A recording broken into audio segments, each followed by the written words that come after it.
This video is brought to you by Squarespace, the tool to use to make a website for your brands and grow your business. More about them in a bit.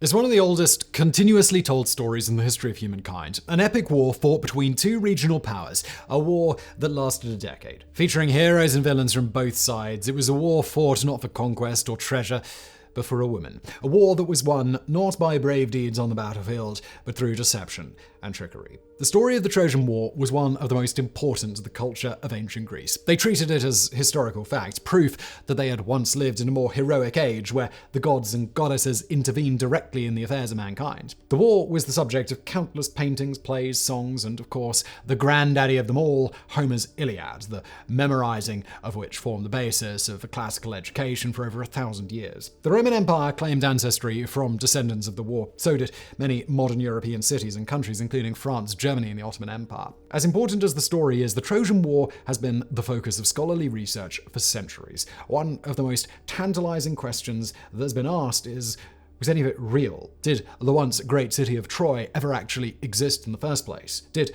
the great Trojan War actually happen? Or is it merely a 2,800-year-old ancient Greek version of Marvel's Avengers?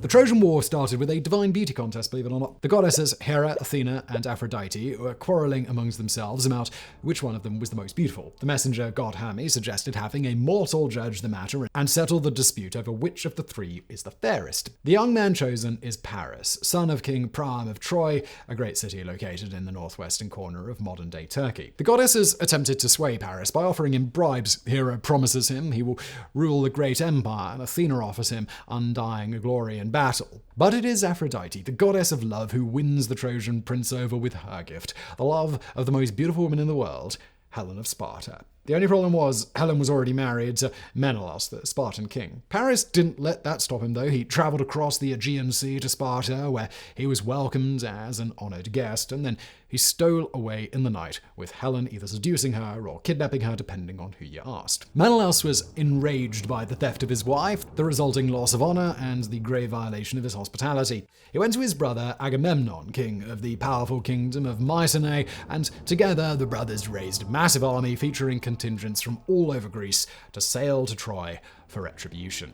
After 10 years of war, both sides are at a stalemate, with the Greeks encamped on the beaches outside of Troy, unable to break through the strong walls and stout Trojan defenders commanded by Crown Prince Hector, Paris's brother. The Iliad opens at this point with a heated dispute between Agamemnon and Achilles, the best warrior on the side of the Greeks. Achilles, feeling that he has been dishonored by his Greek commander, refuses to lead his troops into battle. This results in the Greeks suffering a series of setbacks at the hands of Hector and the Trojans. Many of the Greek heroes attempt to persuade Achilles to return to the fight, but he is unmoved. He will not even listen to Patroclus, who he shared a deep love and tender friendship with, and most people believe they were lovers.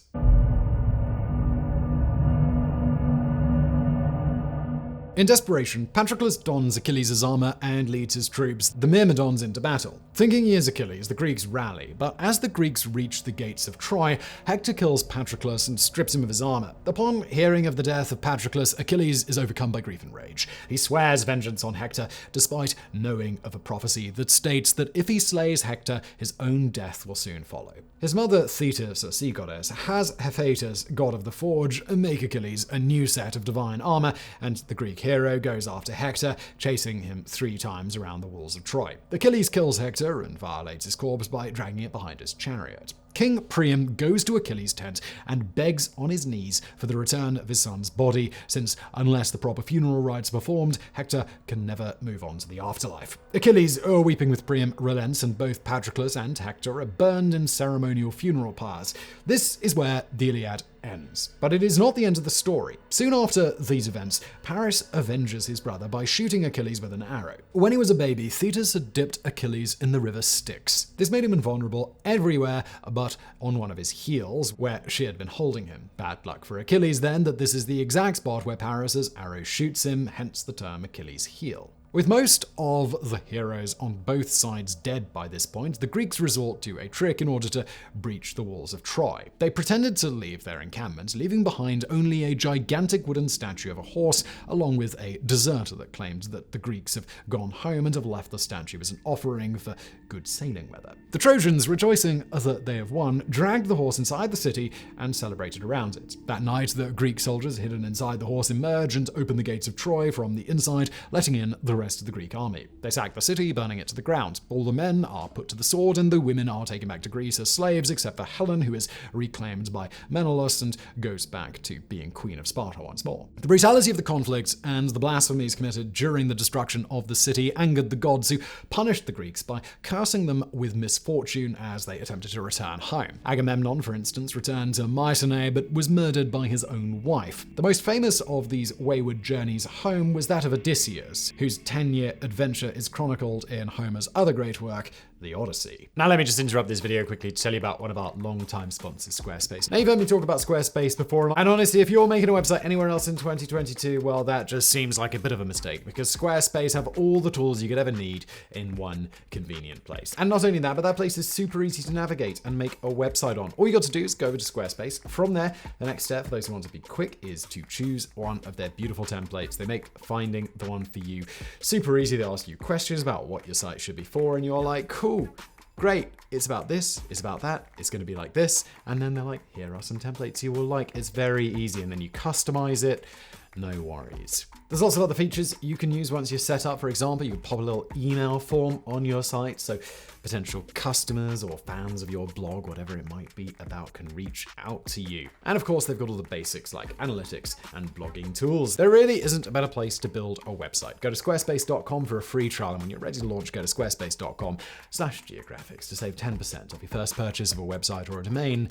And now back to today's video.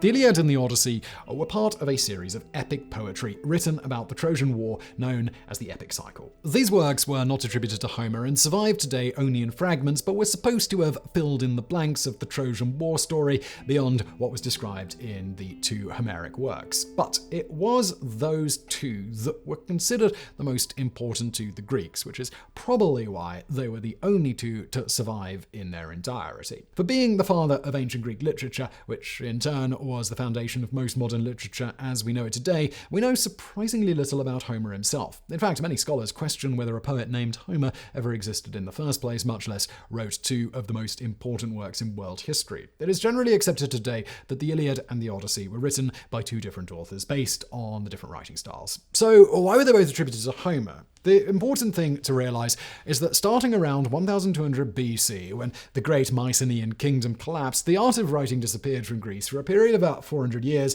an era known as the Greek Dark Ages. Storytelling then would have reverted to oral tradition, with traveling bards reciting epic poetry from memory to teach lessons to Greek villagers or provide entertainment. Writing came back right around the time that Homer supposedly lived, so while the Iliad and the Odyssey might not have been invented by Homer, he may have been the first one to write down what had until that point been stories that were exclusively told via spoken word. Regardless of their true attribution, there is no doubt of the impact that the poems had on Greek culture. Not only were they taught to school children as an essential part of their primary education, but the story itself wasn't considered fictional to the Greeks. They believed it had been a historical event, that Troy was a real city destroyed by a Greek army, that Achilles, Patroclus, Hector, and Paris had all lived and fought each other. The war was a focal point for classical Greek art, depicted on pottery and in sculpture, and a number of plays and poems were created that added to the mythos, like Aeschylus's Agamemnon, which told the story of the Mycenaean king's return home and his subsequent murder, or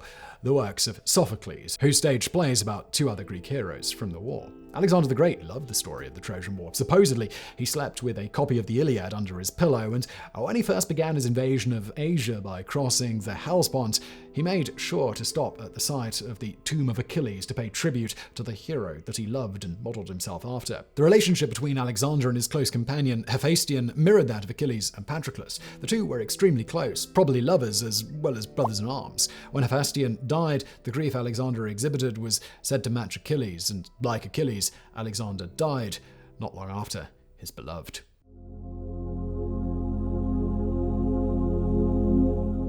The Romans loved almost everything about Greek culture, so it was no surprise they added the story of Troy into their own pantheon of myths. They didn't just borrow it, though. They inserted themselves into the story too. At the end of the 1st century BC, during the reign of the first emperor Augustus, the poet Publius Virgilius Maro, better known simply as Virgil, wrote his greatest work, the Aeneid. The epic story told the story of Aeneas, a relatively minor Trojan character from the Iliad who escaped the destruction of Troy and led a group of refugees on a quest for a new home.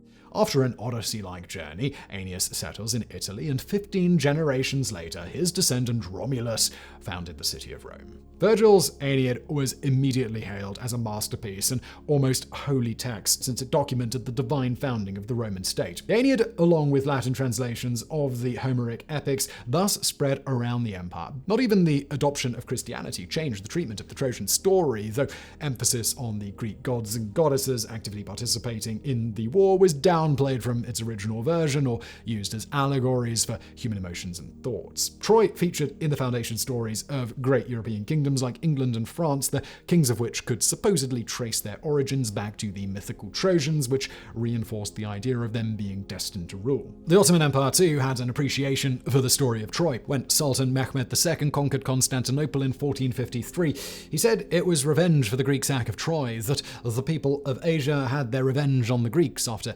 2,500 years. Translations of the stories into modern European languages followed the invention of the printing press by the 18th century. A classical edition included extensive studies of Greek and Roman texts, and if you were particularly sophisticated, you could recite passages in the original Latin or Greek. If you had enough money, this was accompanied by the Grand Tour, a long trip to see the cultural and historical sites of Europe, especially Italy. Traveling to see the ruins of the Colosseum in Rome or the Parthenon in Athens gave European aristocrats a continued appreciation of classical culture, along with their myths and legends, which were a popular subject of Renaissance and later art and sculpture.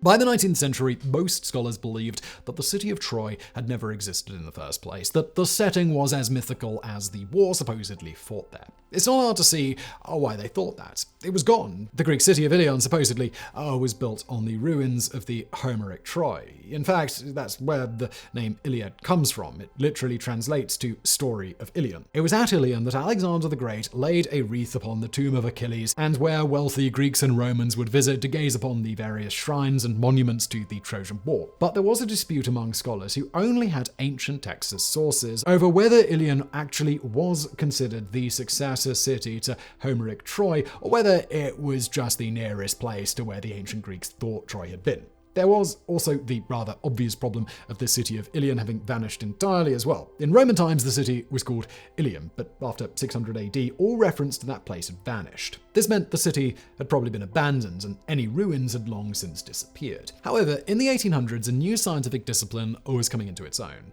archaeology. All you had to do was dig into the earth around somewhere old, and odds are you'd find a hidden treasure from the past. The city of Rome, for instance, unearthed all sorts of artifacts during the routine construction projects in the modern city. Finding Troy in this way was an exciting prospect, but where would you even start looking? Ancient sources could only be so much help. Even the geography of the region had changed with the passage of time. The Bay of Troy, at the edge of which the city was supposed to sit, was gone, filled in by the accumulation of river silt over the previous 3,000 years. So the remnants of Troy would be considerably further inland than they had been in Homer's day. Besides, most serious historians believe that Troy was a myth, so the search for the city was undertaken instead by amateur archaeologists, men who dug up the past as a hobby rather than as a profession. And this is where Heinrich Schliemann comes in.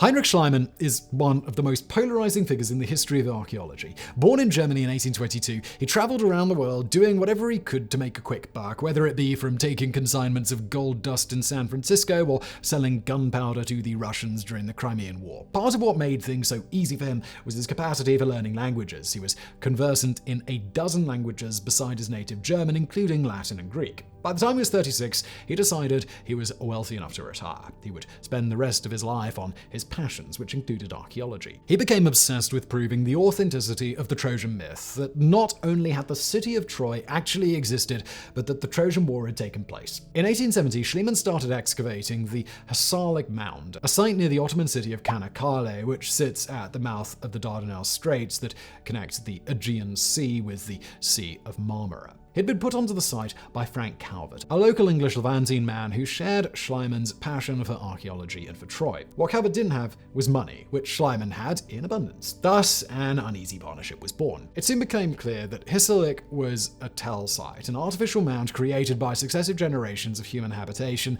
with one settlement being built on top of the foundations of the old. Schliemann's digging methods would have made a modern archaeologist furious. He cleared off whole sections of the mound without properly documenting them first, dismissing them as having no value. He sought to make what he found fit what he was expecting. That is, as Homer describes Troy in the Iliad. The first large building ruin he excavated was dubbed Priam's Palace, for instance. But really, it's easier to cut the man some slack when you realize that the work he was doing was literally groundbreaking, if you pardon the pun. No one had ever excavated a site in ancient Greece on this scale. Hardly anyone had ever conducted an archaeological dig this large before, and it would be years before archaeologists would devise a scientific method for excavating a dig site. Many of the artifacts Schliemann was finding had never been seen by historians before. A lot of it was pottery, which makes sense because it tends to be more durable. Then, in May 1873, he struck the mother lode. He uncovered a cache of dozens of metal objects, including copper and bronze pots, tools, and weapons. He also found cups made of precious metals, including one two-handled cup made out of solid gold. Packed inside one of the silver cups was gold jewelry, including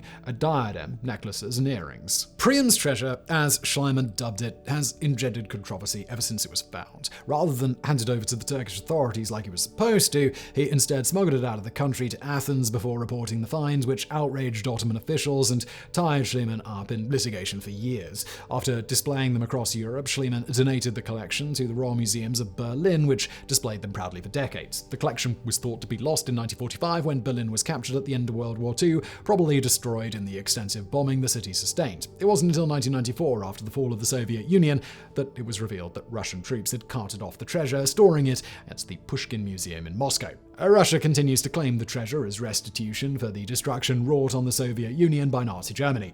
Both the German and Turkish governments, meanwhile, continue to contest the ownership of the treasure to this day.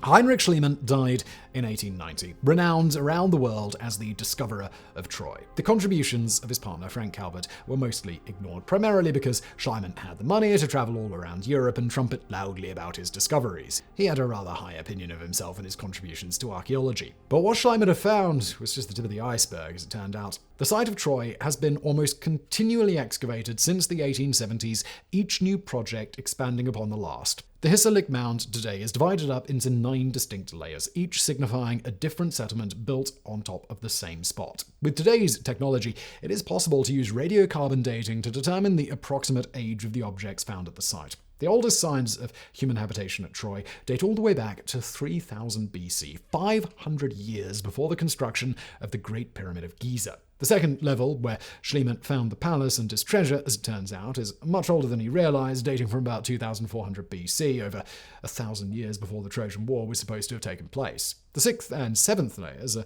the ones supposed to be closest in time to when the Iliad was set, and the architecture of the buildings uncovered does seem to match Homer's description. Both Troy 6 and Troy 7a show signs of being violently destroyed, either by an earthquake or by an attack. Unfortunately, it's unlikely we'll ever really know exactly what happened. Any surviving written records would have been stored in the central citadel, which is exactly where the inhabitants of Troy 8, or Ilion as it was known by then, flattened the earth into a plateau to build a large temple of Athena. What historians can suppose, however, is that at the end of the Bronze Age, Troy was a thriving metropolis, a regional center for commerce that was ideally positioned at the mouth of the Hellespont, or Dardanelles as they're known today. It is entirely possible that they would have quarreled with the Greek cities across the Aegean Sea, which were dominated by Mycenae.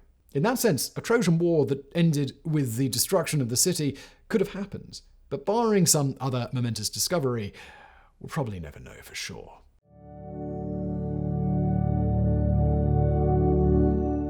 So this begs the question then, if there were no Trojan War, where did the story come from?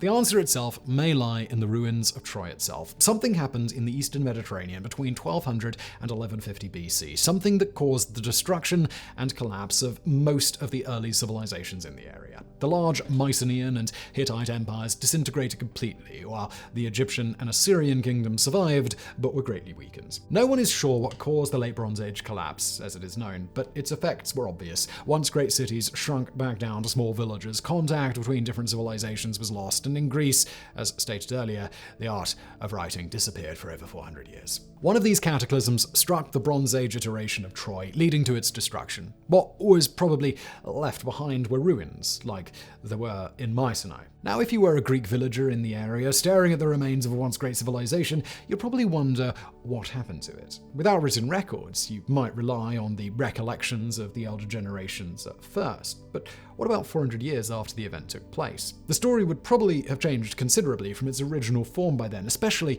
if you were trying to make it more entertaining or educational to an illiterate audience. The Iliad starts to make a lot more sense as a historical fact from the perspective of the Greeks when viewed with this context. It is also entirely possible that Homer made the whole thing up just for fun. I mean, who knows? At the end of the day, it doesn't seem to matter much whether it was true or not. What matters is the ancient Greeks believed that the Trojan War had occurred, and because they believed it had occurred, they took great pains to document it through artwork and sculpture, and of course, through the written word. This, along with the other Greek myths like Jason and the Argonauts and the 12 Labors of Heracles, helped to create a rich cultural tradition that would spread across Europe and Asia and then around the world. Civilization, as we know it, wouldn't have been the same if no one had ever heard of the Trojan War. That's why Troy will continue to fascinate scholars and ordinary people for years to come, as historians and archaeologists attempt to tell the story of the real city of Troy. And the rest of us wonder if the real thing matches up, even a little bit, with the mythical one populated by Achilles, Odysseus, and the rest.